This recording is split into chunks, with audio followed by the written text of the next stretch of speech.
The 2026 Cup schedule has been leaked, and NASCAR is considering allowing Cup drivers to participate in more Truck and Xfinity Series events.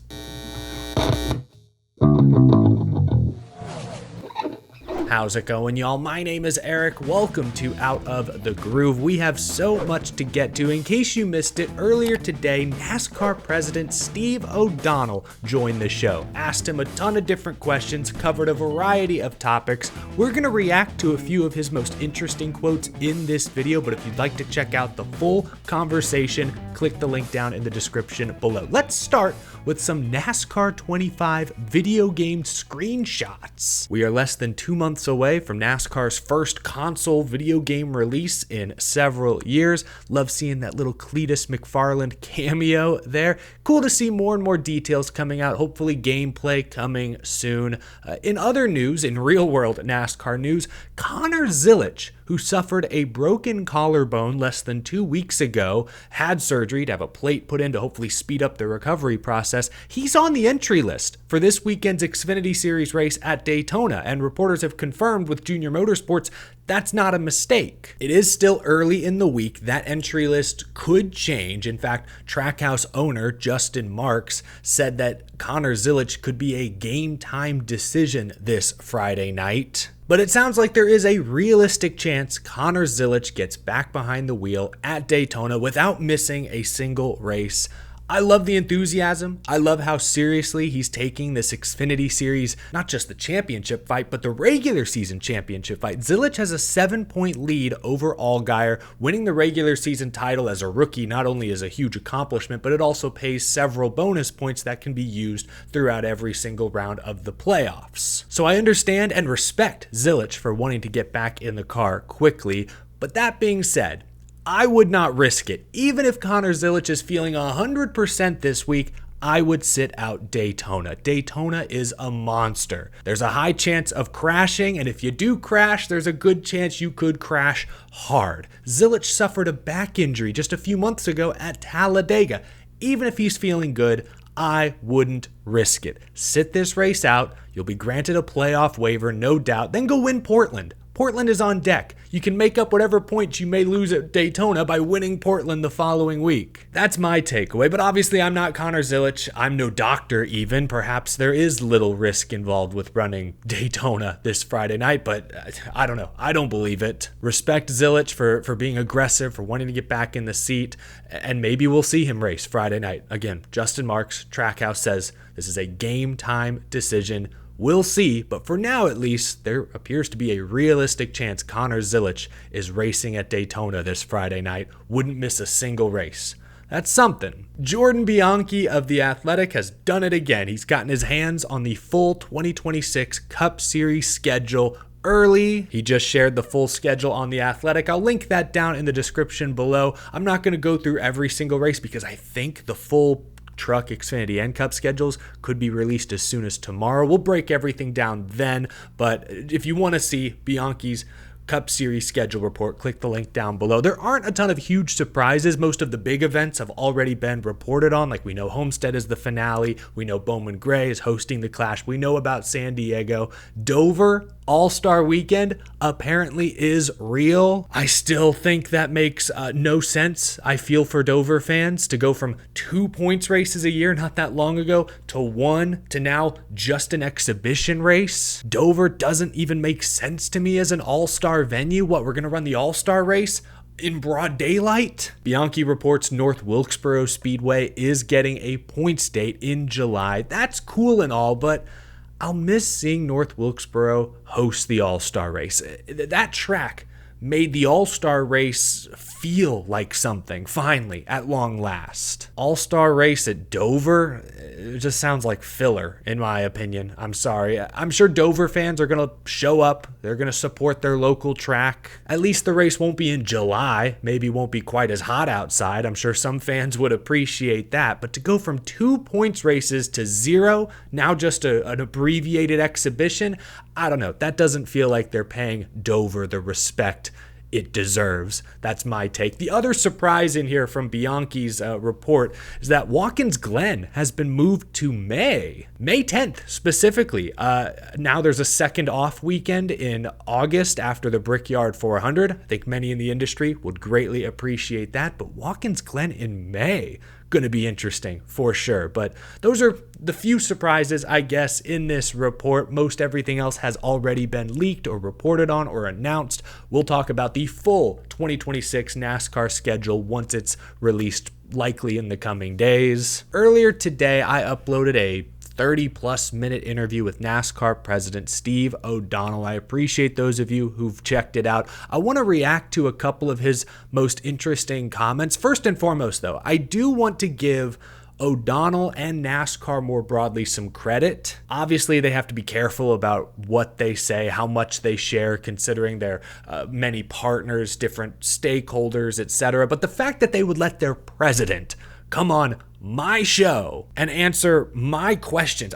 I'm not Fox. I'm not NBC. I haven't been endorsed by some major media company. I'm just some guy who sits in my room almost every day and talks to you guys about racing. For NASCAR to let their top leadership step outside of their traditional media bubble and do an interview like that is commendable. You don't see a lot of other major sports leagues doing things like that. I really appreciated the opportunity. I tried to make the most out of it. I'm not antagonistic by nature. My goal was to raise the many concerns, ask the questions that a lot of fans have been asking, and give O'Donnell the opportunity to share NASCAR's perspective. And then we collectively could react to what he said, agree with it, disagree with it. I thought O'Donnell was fairly open and honest on a couple of topics, and then he was, more guarded, more vague on others. But I want to react to a couple of his most noteworthy quotes, beginning with this idea of allowing Cup Series drivers to participate in more Xfinity and Truck Series races. You heard Kyle Larson say, I want to go back there and kick their ass, or however he put it. But that was a good benchmark for us, right? You knew that, Eric, if you were racing and you were able to beat Kyle Larson in that series, all the Cup owners took notice, and we lost a little bit of that. So we're looking at the future. Maybe we have some more Cup drivers back in the series, open up eligibility a little bit more.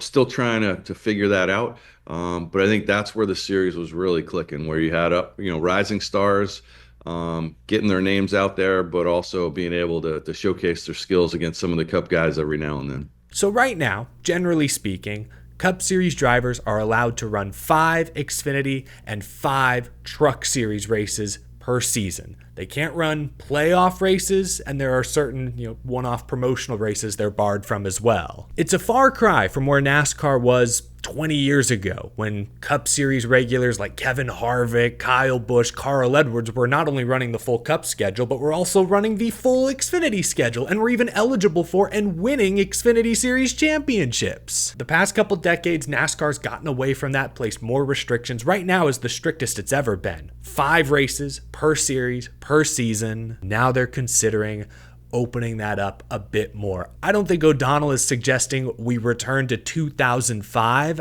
My interpretation was, instead of a 5 race cap, what if we go back to a 7 race cap, or maybe more? The truth is, I'm not sure the budget is there for Cup guys to run the full Xfinity schedule these days. Same goes for trucks. Remember, Joey Logano a couple years ago complained about how hard it is for him to get a Truck Series ride. He has to bring sponsorship to Truck Series teams. They don't go hire him, and he's Joey Logano, a Cup champion. So the economic model is such that it's unlikely we see Cup regulars run 20 to 30 Truck or Xfinity races anyways. So I don't think there's much harm in opening it up a little bit more. I mean, just look at this season. I think only 2 drivers so far, at least, have maxed out their Truck or Xfinity opportunities. Kyle Busch has run 5 truck races. He won 1, Atlanta. And Ross Chastain has run 5 truck and 5 Xfinity. So Chastain and Busch are the only drivers, by my count, that have maxed out their Truck and Xfinity rides for this year. I think Kyle Larson's at 4. Maybe he's about to make his 5th Xfinity start. He's won a couple races this year, but that's it. I mean, we've seen Daniel Suarez. He ran 1 Xfinity race and won it, Mexico City. Byron has a couple Xfinity starts. He won a race.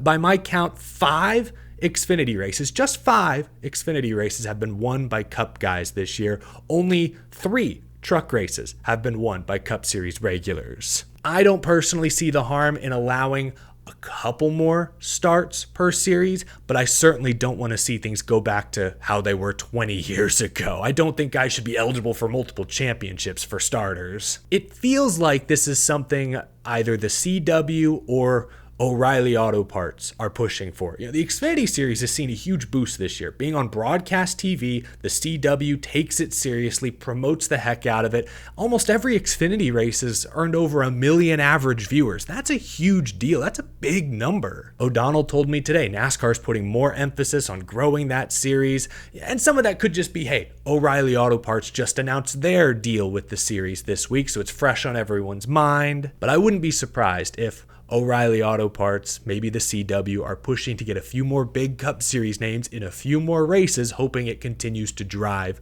ratings. I mean, guys like Chase Elliott move the needle. They do. That's the truth. I could see one positive here. We talk all the time about the lack of driver etiquette in the Xfinity and Truck Series sometimes. Austin Hill stood up a few months back and said, hey, I'm going to set the example of how to race in the Xfinity Series. We've seen how that's gone. Letting Cup guys run a few more races here and there may not be a bad idea, may help these young drivers develop, may help improve racing etiquette.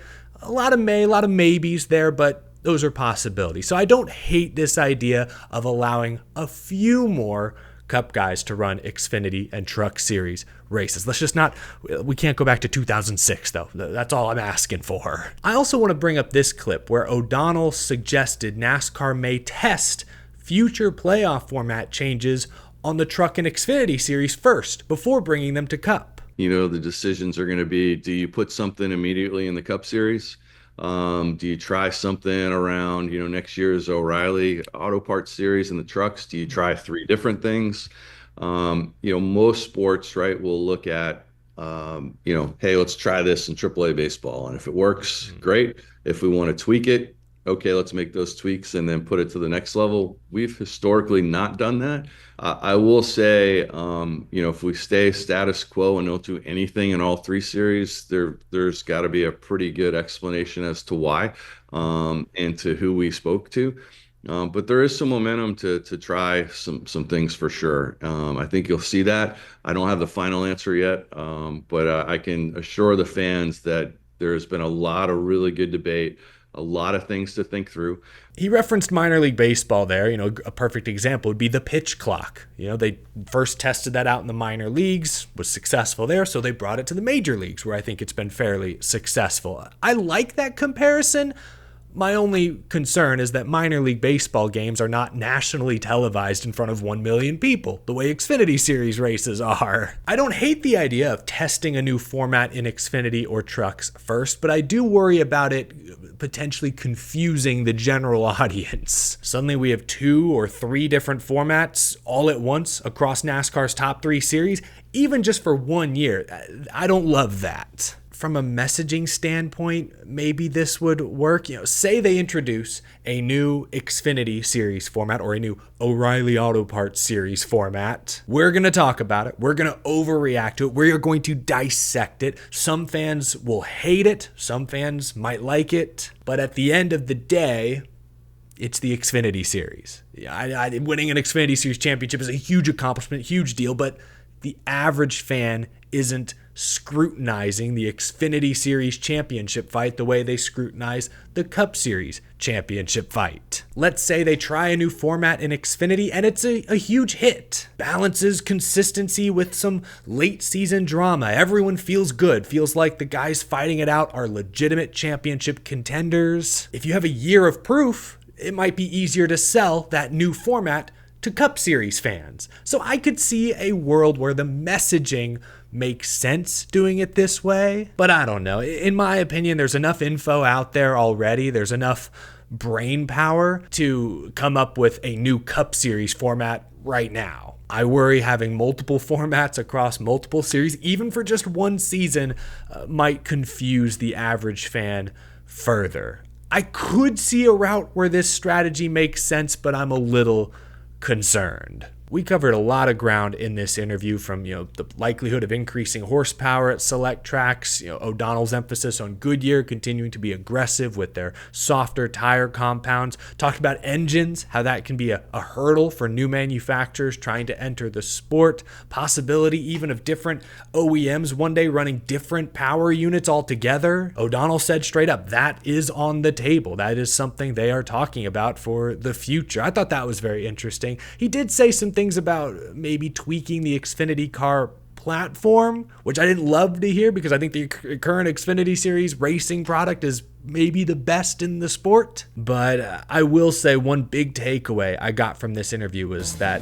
NASCAR really values the Xfinity series. I think they love what the CW has brought to them from an exposure standpoint. O'Reilly Auto Parts signing on could be the start of a new era. So go watch the full interview for yourself if you haven't already. I will again link it down in the description below.